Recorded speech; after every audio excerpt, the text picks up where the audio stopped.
सो hi dear students, पहले ही lecture में हमने एक्टिविटी 2 तक फिनिश किया था। एक्टिविटी 3 से आज हम कंप्लीट करेंगे। सो बिना कोई टाइम वेस्ट किए चलिए शुरुआत कर देते हैं एक्टिविटी 3 के साथ। सो यहाँ पर लिखा है 2 फैक्ट्स 1 फिक्शन, 2 सत्य और 1 फिक्शन। मतलब क्या है?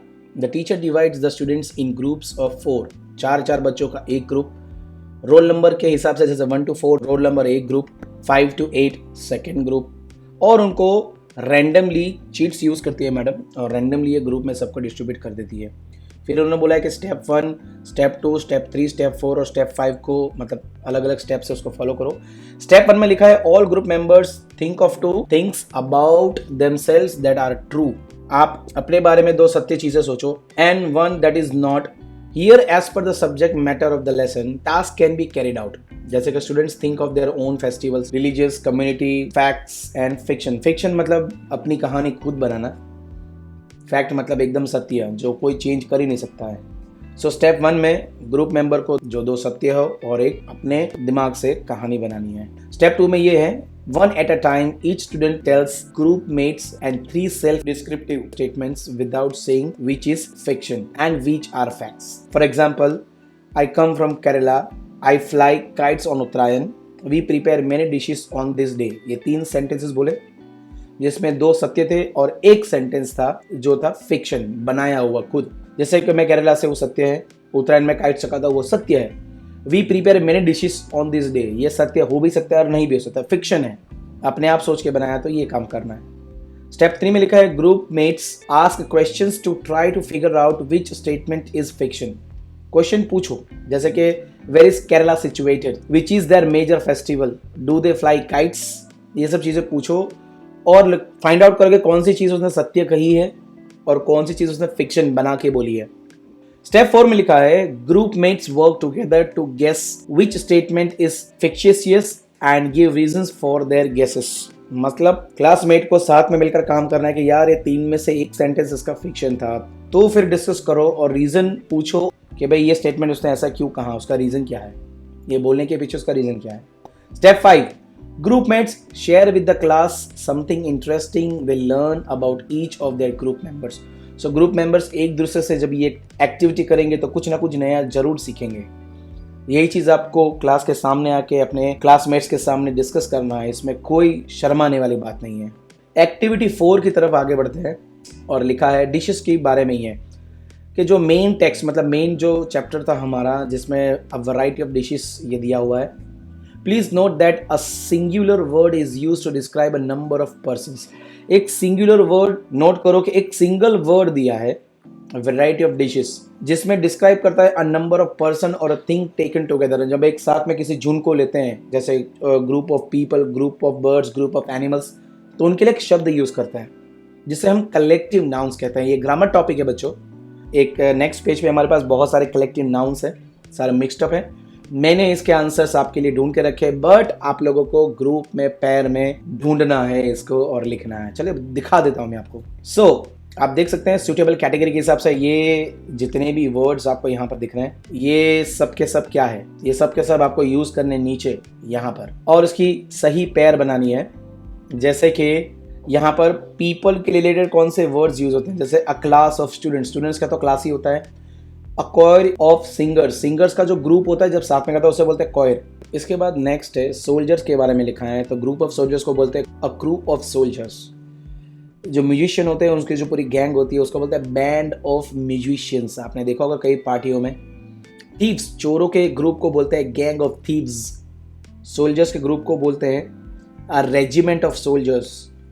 टूरिस्ट के ग्रुप को बोलते हैं अ फ्लोक ऑफ टूरिस्ट। नेटिव मतलब जो विलेज के कुछ लोग होते हैं कि भाई ये यहाँ के लोग हैं, उसे बोलते हैं अ ट्राइब ऑफ नेटिव्स। फिर कुछ वर्ड्स एनिमल्स के लिए भी यूज होते हैं कलेक्टिव नाउन्स में। A catch of fish, fish का जो ग्रुप होता है, बहुत सारी फिश आप देखते हो तो उसे hey look at that catch of fish, मतलब बहुत सारे फिशेस को देखो। बहुत सारे शीप या बर्ड्स हो तो अ फ्लीट ऑफ बर्ड्स और अ फ्लीट ऑफ शिप।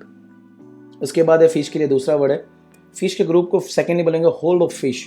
फिर है डियर, कैटल, एलिफेंट से, गोट्स से, बफेलो जैसे हार्बीवरस ग्रुप ऑफ एनिमल्स के लिए heard, heard of dear, heard of cows, heard of goats ऐसे बोला जाता है। छोटे छोटे बच्चे हो एनिमल्स के, उसके लिए लिटर ऑफ पपीज या तो litre of kittens, litre of cups.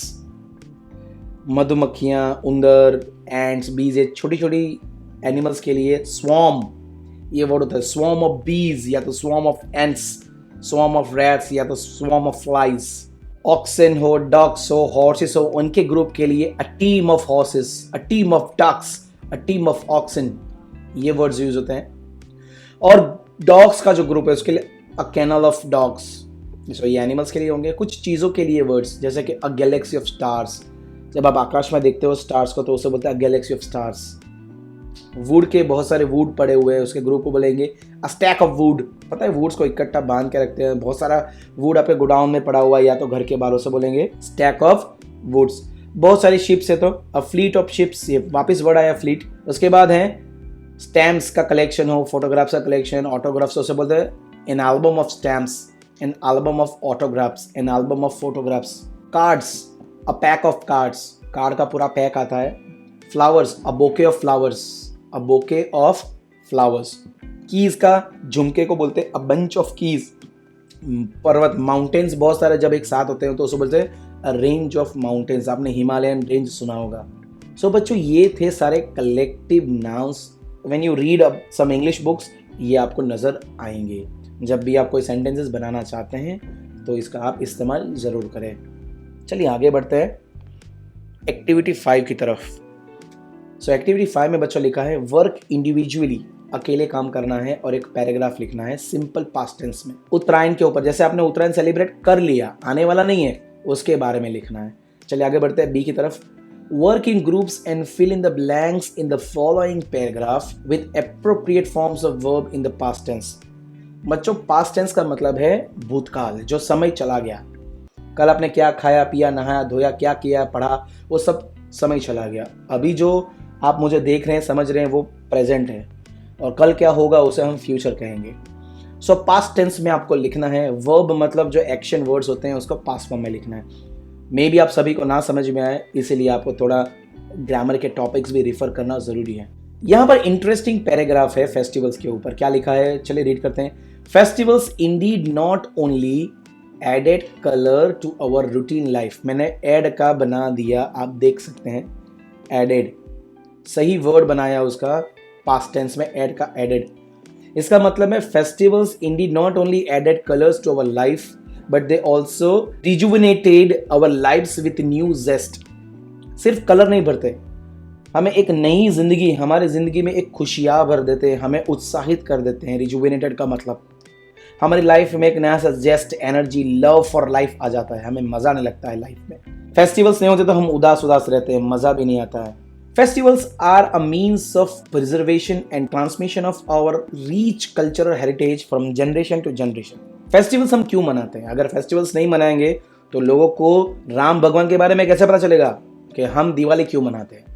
Janmashtami नहीं मनाएंगे तो कृष्ण भगवान के बारे में कैसे पता चलेगा कि उन्होंने क्या किया था? ईद नहीं मनाएंगे तो क्या पता चलेगा पैगंबर ने क्या किया था? जितने भी हमारे देश में अलग अलग फेस्टिवल्स हैं उसके बारे में अगर जानना हो तो ये फेस्टिवल सेलिब्रेट करना जरूरी है, तभी तो वो हमारे साथ रहेगा, नहीं तो हम सब भूल जाएंगे और नए ज़माने के साथ चलने लगेंगे और सब खत्म हो जाएगा। फेस्टिवल्स मनाना इसलिए भी ज़रूरी है। आगे लिखा है festivals are of various kinds such as religious festivals होते हैं, नेशनल फेस्टिवल्स होते हैं, कल्चरल फेस्टिवल्स होते हैं, हिस्टोरिकल फेस्टिवल्स होते हैं, social traditional customs and based on some believes. मतलब धर्म के अनुसार हमारे नेशनल मतलब 26वीं जनवरी, 15 अगस्त, गांधी जी का बर्थडे, कल्चरल, हिस्टोरिकल, बहुत सारे त्यौहार लोग मनाते हैं। आगे हम बात करेंगे। आगे लिखा है festivals are usually taken as a time for enjoyment. आपने देखा टेक का मैंने लिखा टेकन, मैंने ये past participle form of take लिया है, टेक टू टेकन, यहाँ पर मुझे सही लगा। Festivals are usually taken as a time for enjoyment but there are some festivals which are celebrated to pay tribute and homage to the sacrifice of great martyrs or some religious significance। हम लोग त्योहार मनाते हैं enjoyment के लिए, but कुछ festivals ऐसे होते हैं कि लोगों की कुर्बानी के लिए हम मनाते हैं। गुड फ्राइडे है, मुहर्रम है। India has a great diversity. यहाँ पे लिखा है टू हैव मतलब हैव, हैज एंड हैड, मैंने हैज लिया। India has great diversity. India के पास डाइवर्सिटी का मतलब विविध फेस्टिवल्स है, मल्टीलिंगुअल पीपल, अलग अलग भाषा बोलने वाले लोग हैं। मल्टी रिलीजियस नेशन है हमारा देश में, दुनिया के लगभग सारे धर्म पाए जाते हैं। Different festivals are celebrated in different regions and parts of the country and each has its own importance. हमारे देश में अलग अलग फेस्टिवल्स, यहाँ पे लिखा है मैंने आर, टू बी मतलब is, am, are, was, were, यहाँ पर मुझे लगा आर लिखना चाहिए कि हमारे फेस्टिवल्स सेलिब्रेटेड होते नहीं थे, होते हैं अलग अलग रीजन में, अलग अलग जगह पर, कंट्री के अलग अलग जगहों पर उनके इंपॉर्टेंस के हिसाब से। केरला में उनका इंपॉर्टेंस, गुजरात में उसका इंपॉर्टेंस, महाराष्ट्र में मराठी का इंपॉर्टेंस, साउथ में साउथ का, नॉर्थ में नॉर्थ का, ईस्ट में ईस्ट का, वेस्ट में वेस्ट वाले लोगों का इंपॉर्टेंस है, तो वो लोग उस तरीके से मनाते हैं। एक्सरसाइज सी में लिखा है closely study the sample of letter given about in activity 2 में। बच्चों याद होगा आपको, जो बच्चों ने एक दूसरे को लेटर लिखे थे अपने त्योहार के बारे में, उसको ध्यान दे के आपको ये भरना है। जब भी हम लेटर लिखते हैं बच्चों, लेटर में कुछ पार्ट्स होते हैं। लेटर में हमारे पास होता है तो हेडिंग, फिर ग्रीटिंग एंड सैल्यूटेशन, फिर तो तीसरा आता है बॉडी और मेन टेक्स्ट आपका लेटर का। उसके बाद लेटर को कंप्लीट करना होता है लास्ट में कंक्लूजन के साथ, फिर आप सिग्नेचर करते हो, लास्ट में पोस्ट स्क्रिप्ट। लेटर के बाद में भी कुछ चीज़ें लिखनी हो extra.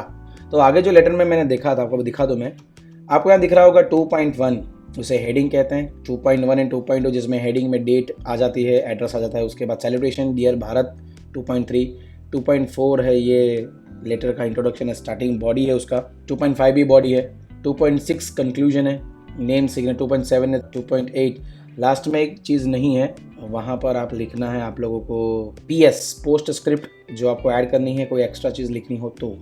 So according to that 2 letters, मैंने हेडिंग मतलब यहाँ पे देखा 2.1 एंड 2.2 को हेडिंग दिया है। ग्रीटिंग एंड सैल्यूटेशन E मतलब 2.3 जो सेकेंड पार्ट है। बॉडी और मेन टेक्स्ट 2.4 एंड 2.5 ये मेन बॉडी है लेटर की, जो भी लिखना है।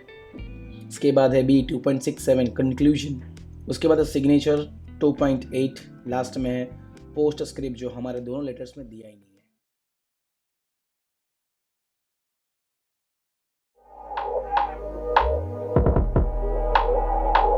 If you like the video, share and subscribe our YouTube channel and press the bell icon. Thank you.